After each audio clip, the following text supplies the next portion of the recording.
মাছের ভিতর করা তাই ঢালিছি ঘি আর নিজের হাতে ভাগ ছেড়েছি ভাবলে হবে কি চিংড়ি মাছের ভিতর করা তাই ঢালিছি ঘি আর নিজের হাতে ভাগ ছেড়েছি ভাবলে হবে কি চালের চূড়া লম্বা গোছা ঘুরিয়ে ঘুরে যায়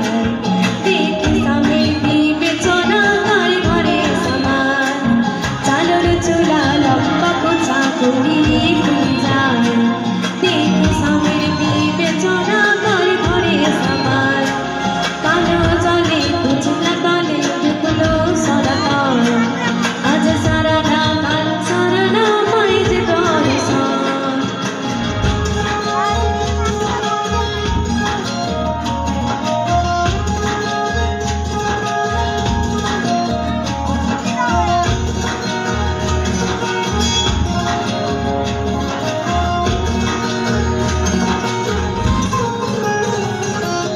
মেদিনীপুরের আয়না চিরন বাঁকুড়ার পিতা আর চতুর করে বদলে মাথা তাও যে মা কাশিতা